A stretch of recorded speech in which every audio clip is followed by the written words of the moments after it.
Hello students, welcome to all about civil, soil pollution and environmental studies. Basic soil pollution का हम discuss कर चुके हैं. आज हम टॉपिक स्टार्ट करेंगे what are the negative consequences of soil pollution, यानी कि सॉइल पॉल्यूशन का क्या क्या नेगेटिव असर पड़ता है. जैसे हमने वाटर पॉल्यूशन का डिस्कस किया था कि ह्यूमंस के लिए, एनिमल्स के लिए, प्लांट्स के लिए इसका क्या क्या इम्पेक्ट है, यानी कि पॉल्यूशन अगर हो रहा है तो इसका प्रभाव इन सब पर क्या पड़ा.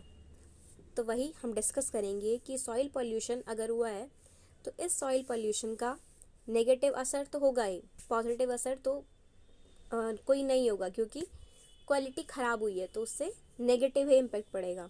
तो हम डिस्कस करेंगे कि सॉइल पॉल्यूशन का अलग अलग चीज़ों पर क्या फ़र्क पड़ा है. अब सॉइल पॉल्यूशन के बहुत सारे नेगेटिव कॉन्सिक्वेंसेस हैं. कॉन्सिक्वेंसेस मतलब बहुत सारे नेगेटिव रिजल्ट्स हैं जो कि प्लांट्स को भी अफेक्ट करते हैं, एनिमल्स को भी, ह्यूमंस को भी और पूरे इकोसिस्टम को भी प्रभावित करते हैं. अब जैसे बच्चों में बीमारियां लगने के चांसेस ज़्यादा होते हैं, तो पॉल्यूशन से बच्चों को ज़्यादा खतरा रहता है और इस पॉल्यूटेड सॉइल से उन्हें ज़्यादा खतरा है. अब हम डिस्कस करेंगे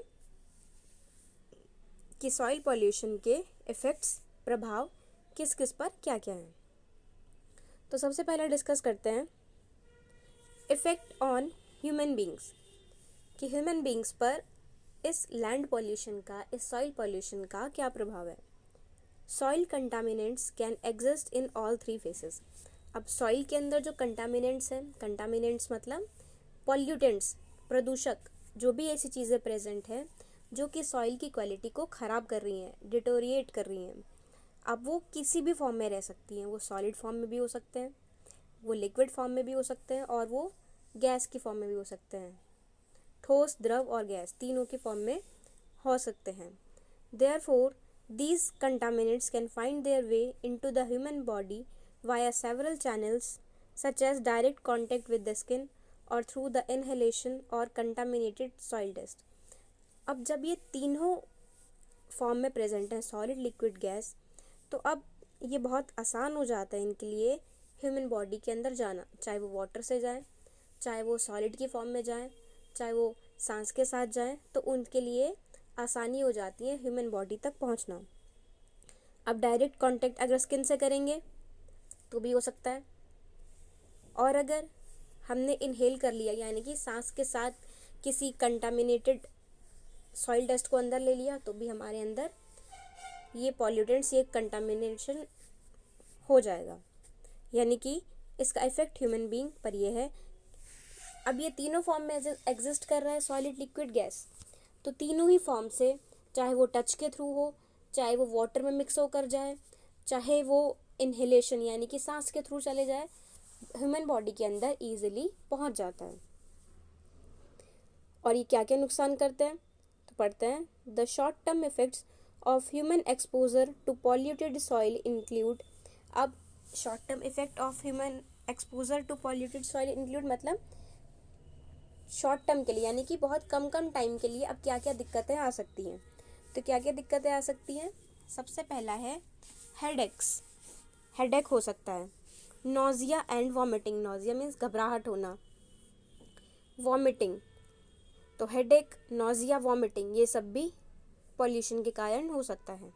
इसके बाद coughing, pain in the chest and wheezing.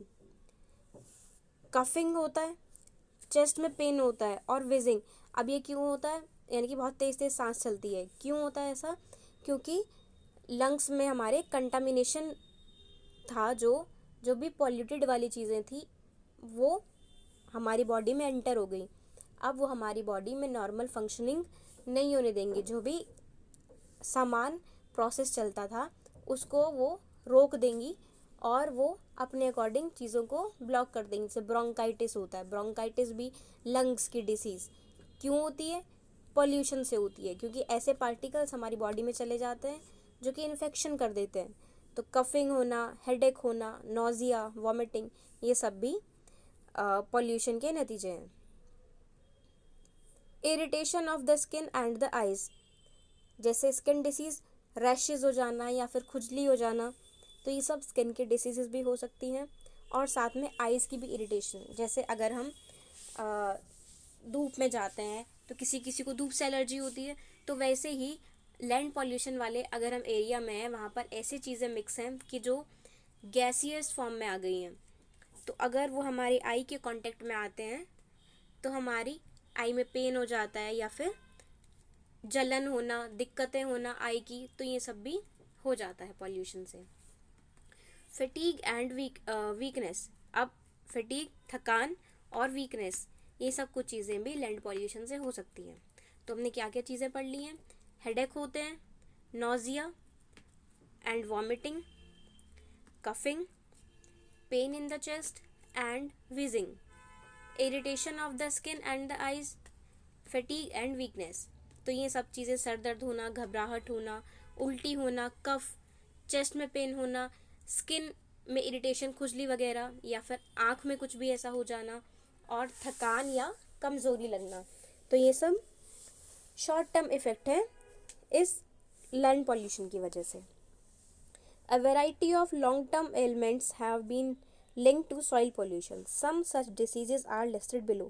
अब ये जो हमने पढ़ी हैं, headache, coughing, pain in the chest और फटीग एंड वीकनेस, तो ये सब शॉर्ट टर्म वाली हैं कि आपको अगर आप ऐसे एरिया में चले गए तो आपको हो गया, 2-3 दिन के लिए हो गया, या ज़्यादा से ज़्यादा हफ्ते भर के लिए हो गया, तो ये शॉर्ट टर्म हुए। और लॉन्ग टर्म क्या होती है? जो कि काफ़ी दिनों तक चलती हैं, काफ़ी टाइम तक चलती हैं। तो अब ये वाली कौन से डिसीज़ेज़ हैं ये पढ़ते हैं। तो लॉन्ग टर्म डिसीज़ेज़ जो हैं वो भी सॉइल पॉल्यूशन से लिंक्ड है, यानी कि सॉइल पॉल्यूशन के कारण होती हैं। Some such diseases are listed below. पढ़ते हैं पहला point, exposure to high levels of lead can result in permanent damage to the nervous system. अब हमने पहले भी पढ़ लिया था कि लेड जो एलिमेंट है वो हमारे लिए सही नहीं है। अगर वो थोड़ी सी अमाउंट में भी हमारी बॉडी में पहुंच जाता है तो वो बॉडी के अंदर एज अ टॉक्सिक बिहेव करता है, यानी कि जहर की तरह बिहेव करता है, और ऑर्गन्स ख़राब हो जाते हैं और इवन डेथ तक हो जाती है। तो लेड हमारे लिए बहुत ही ज़्यादा खतरनाक हुआ। अगर ऐसा लैंड है जहाँ पर लेड का पॉल्यूशन हुआ है, यानी कि लेड काफ़ी ज़्यादा अमाउंट में प्रेजेंट है, तो यहाँ से अगर हम इसके कांटेक्ट में आ जाते हैं तो हमारा नर्वस सिस्टम तक डैमेज हो सकता है। नर्वस सिस्टम यानी कि जो पूरी न्यूरॉन्स बायोलॉजी में आपने पढ़ा होगा, पूरा सिस्टम होता है, नसें जहाँ से जा रही हैं, हर एक सिग्नल। अगर हमने कुछ गर्म टच कर दिया तो हमारा नर्वस सिस्टम तुरंत बोलता है हाथ हटा दो। अगर हमने कुछ गर्म कर दिया तो हम हाथ छोड़ देते हैं, भले ही वो नीचे गिर जाए कप। तो अगर ऐसा कुछ होता है कि जिसमें हमारी बॉडी तुरंत एक्शन लेती है, बिना सोचे समझे तुरंत एक्शन, तो ये नर्वस सिस्टम है। तो नर्वस सिस्टम भी हमारा डैमेज हो जाता है। स्टिमुलाई होता है कि तुरंत रिएक्शन करना किसी भी चीज़ का। अगर कहीं बहुत ज़्यादा आग लगे तुरंत वहाँ से भागना, उसमें हम सोचेंगे नहीं कि हमें भागना चाहिए या नहीं भागना चाहिए, हम तुरंत रिएक्शन करते हैं और हम वहाँ से निकल जाते हैं। तो ये पूरा जो लिंक है ये नर्वस सिस्टम से है, जिसमें खुद ही हो रही हैं चीज़ें, जैसे आंखें झपकना। आप इसमें बोल नहीं रहे हैं कि अब हम झपकेंगे, ये काम खुद से हो रहे हैं, तो ये नर्वस सिस्टम का है। यानी कि पूरा हमारा जो बॉडी का कंट्रोल है वो नर्वस सिस्टम से होता है। और लैंड पॉल्यूशन जहाँ पर लेड का पॉल्यूशन है, तो अगर हम उस एरिया में रहते हैं तो हमें नर्वस सिस्टम का डैमेज भी देखने को मिल सकता है। यानी कि जो पूरा बॉडी का कंट्रोल सिस्टम है, नर्वस सिस्टम, वहाँ पर हमें दिक्कत फेस करनी पड़ सकती है। और दूसरी चीज़, चिल्ड्रन को ज़्यादा दिक्कतें रहती हैं। जो छोटे बच्चे होते हैं उन्हें ज़्यादा दिक्कत होती है लेड से, इसलिए उनको ज़्यादा बचा के रखना पड़ता है। तो चिल्ड्रन में अगर लेड की कंसंट्रेशन ज़्यादा हो जाती है तो उनके लिए ये सीरियस इशू है। खतरा तो सबको है, पर छोटे बच्चों को थोड़ा ज़्यादा हमें प्रोटेक्ट करना होता है। ओके, फर्स्ट पॉइंट हमने पढ़ लिया लॉन्ग टर्म में। सेकंड है डिप्रेशन ऑफ द सीएनएस। अब सीएनएस क्या होता है? सीएनएस है सेंट्रल नर्वस सिस्टम, यानी कि जो पूरा ब्रेन की वर्किंग है, जहाँ से पूरी बॉडी हमारी कंट्रोल होती है, तो उसको हम बोलते हैं सेंट्रल नर्वस सिस्टम। तो अगर लैंड पॉल्यूशन वाले एरिया में हम रहते हैं या फिर किसी ना किसी तरीके से लैंड का जो पॉल्यूशन है वो हम तक पहुंच रहा है, हम उससे प्रभावित हो रहे हैं, तो हमें CNS का डिप्रेशन भी हो सकता है। CNS means central nervous system, यानी कि जो पूरा माइंड की जैसे डिप्रेशन होना, ये सब दिक्कतें, तो ये सब CNS सेंट्रल नर्वस सिस्टम की जितने भी दिक्कतें हैं ब्रेन से रिलेटेड, ये सब इस पॉल्यूशन के कारण होती हैं। उसके बाद नेक्स्ट पॉइंट है हमारे पास damage to vital organs such as the kidney and the liver. अब ये वाइटल ऑर्गन्स हैं क्योंकि किडनी अगर हमारी बॉडी में नहीं होगी तो ऐसा नहीं है कि उसका फंक्शन कोई और कर लेगा। किडनी का फंक्शन सिर्फ किडनी ही करती है। अगर किडनी नहीं हुई तो हमारी बॉडी की वर्किंग रुक जाएगी, और बॉडी की वर्किंग रुकी तो पूरी बॉडी ही रुक जाएगी, यानी कि डेथ हो जाएगी। तो ऐसे ही लीवर का काम है, अगर लीवर नहीं रहा तो जो जितने लीवर के काम है, जूस रिलीज़ करना, केमिकल्स बनाना अंदर, वो सब अगर लीवर नहीं करेगा तो उसकी जगह पर कोई और सब्स्टिट्यूट नहीं है कि कोई और उसका काम कर देगा। इसलिए ये कौन से हैं, ये हैं वाइटल ऑर्गन्स, इम्पॉर्टेंट ऑर्गन्स हैं। तो अगर इनमें दिक्कत हुई तो रिप्लेस करने के लिए कोई नहीं है। तो लैंड पॉल्यूशन से वाइटल ऑर्गन्स भी डैमेज हो सकते हैं। वाइटल ऑर्गन्स कौन कौन से हुए, जैसे किडनी एंड लीवर।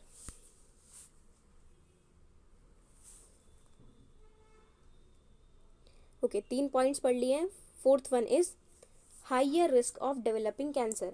अब कैंसर का खतरा भी पॉल्यूशन से बहुत ज़्यादा रहता है। ऐसे एरिया में अगर हम रह रहे हैं जहाँ पर लैंड पॉल्यूशन है तो हमें बहुत ज़्यादा रिस्क रहता है कि हमारे अंदर कैंसर डेवलप ना हो जाए, कैंसर सेल्स ना बढ़ने लगे। हमारी बॉडी में कैंसर सेल्स होते हैं, लेकिन अगर हमें कैंसर हो जाता है तो उन कैंसर सेल्स की ग्रोथ बहुत ही ज़्यादा लेवल पर बढ़ने लगती है, और इतनी ज़्यादा ग्रोथ होती है कि नॉर्मल सेल्स डेड होने लगते हैं और इन सेल्स की ग्रोथ हो जाती है। तो ये है high risk of developing cancer. तो एक बार आप ये सारे पॉइंट्स रीड करो।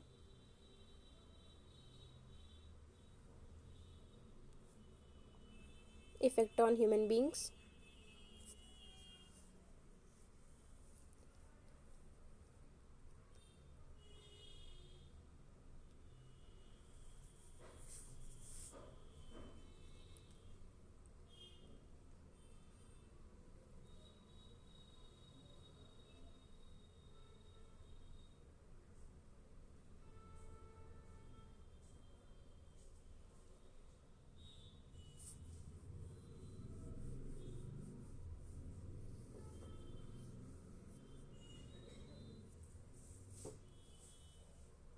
शॉर्ट टर्म इफेक्ट्स,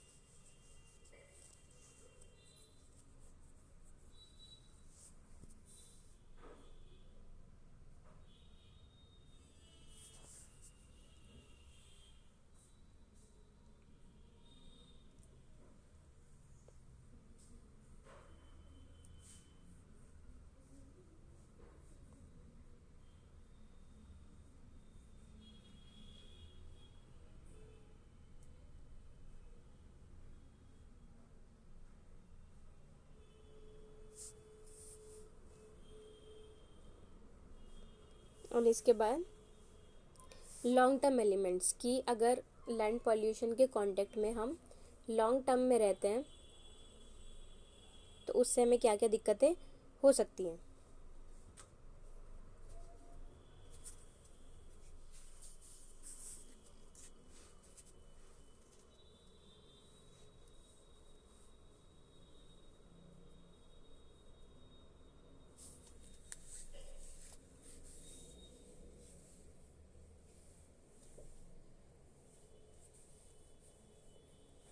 ओके, चारों पॉइंट्स क्लियर। जो भी लॉन्ग टर्म कांटेक्ट में अगर हम रहते हैं तो क्या क्या डिसीजेस हमें फेस करनी पड़ सकती हैं। It can be noted that many soil pollutants such as petroleum, hydrocarbons, and industrial solvents have been linked to congenital disorders in humans. Thus, soil pollution can have several negative effects on human health. यानी कि जितने भी hydrocarbons या फिर industrial solvent present होते हैं as a pollutant contamination की form में और लैंड को पॉल्यूट कर रहे हैं, तो उनका ह्यूमन की हेल्थ पर काफ़ी ज़्यादा बुरा असर पड़ता है। शॉर्ट टर्म अगर हम कांटेक्ट में रहते हैं तो हम पढ़ चुके हैं नोज़िया, वॉमिटिंग, हेडेक्स, ये सब डिसीज़ का रहना।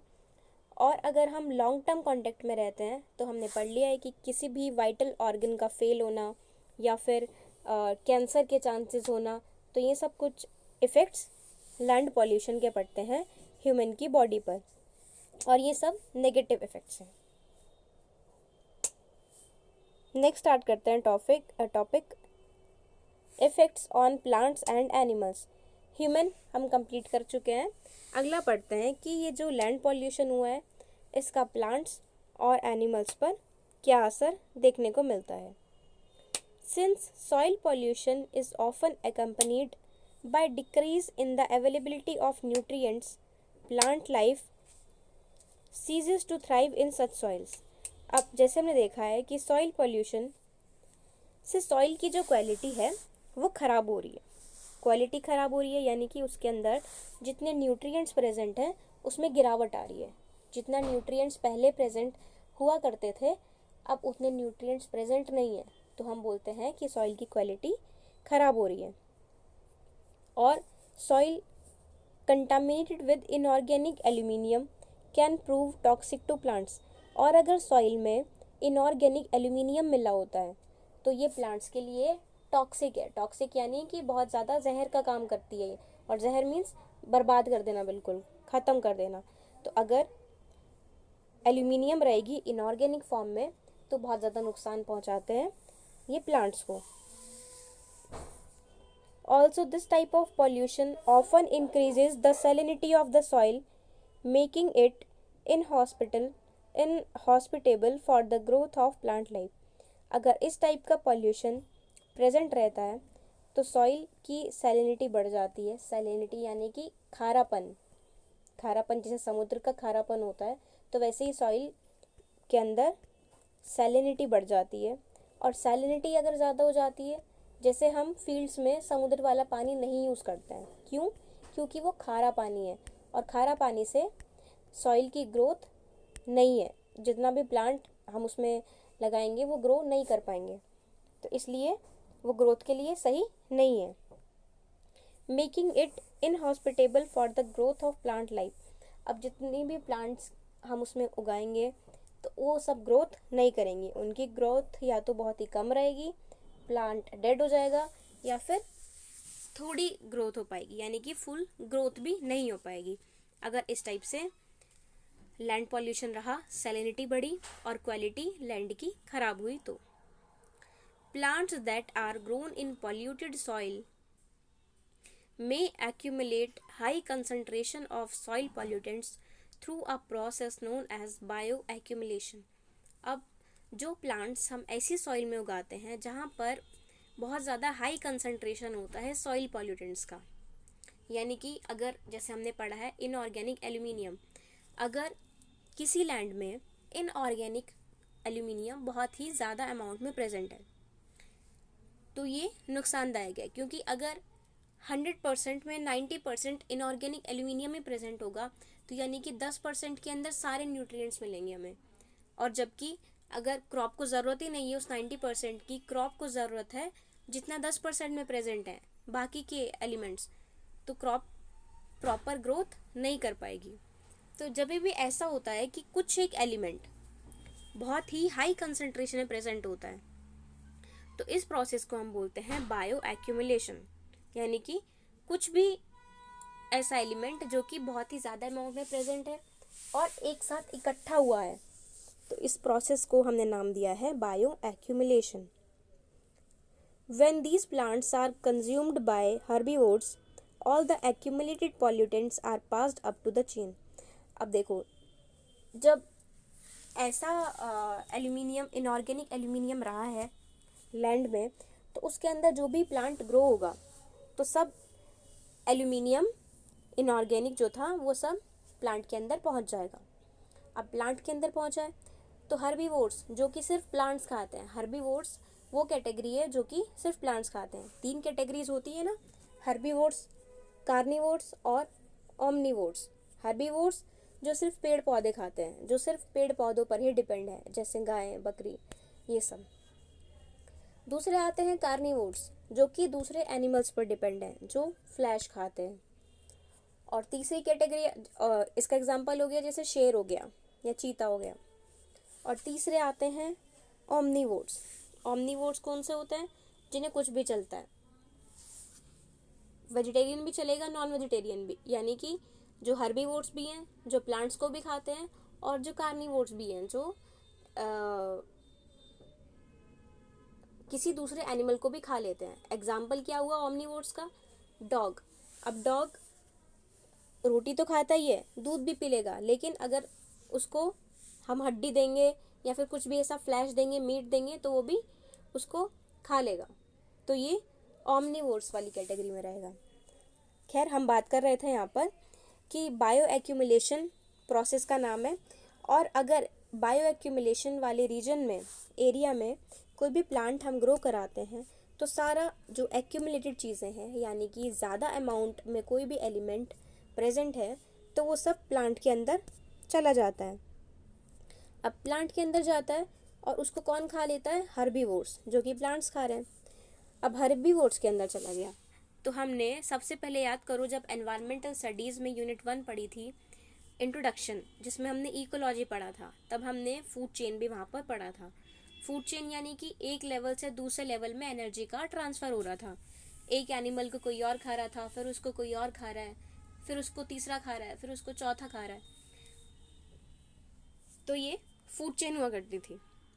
तो देखो, अब जितना भी प्लांट के अंदर था एलिमेंट, प्लांट को जिसने खाया, ये सब एलिमेंट अब उस एनिमल के अंदर चला गया, जो हर्बीवोर्स है।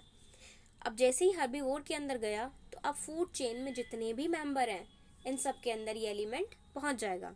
और लास्ट में कहीं ना कहीं ह्यूमन बींग्स भी एनिमल्स को खाते हैं, तो ये ह्यूमंस के अंदर भी आ जाता है। This can result in the loss extinction of many desirable animal species. अब इससे क्या होता है, अगर ये किसी की बॉडी में गया और बहुत ज़्यादा हाई अमाउंट में प्रेजेंट हो गया, तो ये उसकी डेथ भी करा सकता है, यानी कि उस एनिमल या ह्यूमन की डेथ भी हो जाती है। तो अब एनिमल की डेथ हो जाएगी, तो इससे क्या हो जाता है, एक्सटिंक्शन भी हो सकता है, यानी कि जो पूरी स्पीसीज़ है, अगर पूरी स्पीसीज़ के अंदर ये फैल गया, तो पूरी की पूरी स्पीसीज़ ही, यानी कि पूरी पूरी प्रजाति ही धरती से गायब हो जाती है, एक्सटिंक्ट हो जाती है। जैसे डायनासोर अब नहीं दिखते ना, क्योंकि वो एक्सटिंक्ट हो गए। तो वैसे ही अगर ये बायो एक्यूमुलेशन वाला फूड किसी स्पीसीज़ के अंदर चले जाता है, कंज्यूम कर लेते हैं, तो वो पूरी की पूरी स्पीसीज़ भी एक्सटिंक्ट हो जाती है, गायब हो जाती है। Also these pollutants can eventually make their way to top of the food chain and manifest as diseases in human beings. अब ये जो पॉल्यूटेंट्स हैं फूड चेन में, तो ये पूरा फैल ही जाते हैं, और फूड चेन के साथ साथ टॉप में पहुंच जाते हैं, यानी कि एक चेन बनी होती है ना, इसको इसने खाया, फिर इसको इसने, फिर लास्ट में जिसने खाया उस तक तो पहुंच ही जाते हैं। लेकिन साथ ही साथ ये इन्फेक्शन ह्यूमन बींग्स के अंदर भी फैला देते हैं, क्योंकि बहुत सारे पॉपुलेशन नॉन वेजिटेरियन भी है। तो जो नॉन वेजिटेरियन पॉपुलेशन है, जब वो इनको कंज्यूम करती हैं, इनको खाती हैं, तो ये एक्यूमुलेशन, यानी कि एक एलिमेंट का बहुत ज़्यादा अमाउंट में प्रेजेंट होना, तो ये ह्यूमन बींग्स के अंदर भी ट्रांसफ़र हो जाता है। एक बार आप रीड करो कि इस लैंड पॉल्यूशन का प्लांट और एनिमल्स पर क्या क्या असर हुआ है।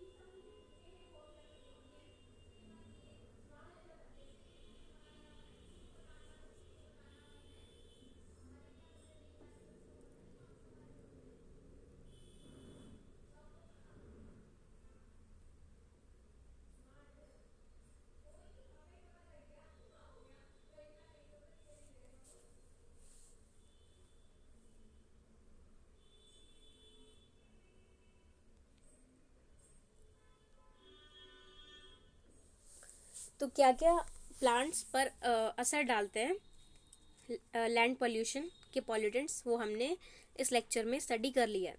नेक्स्ट में हम डिस्कस करेंगे effect on the ecosystem. Thank you.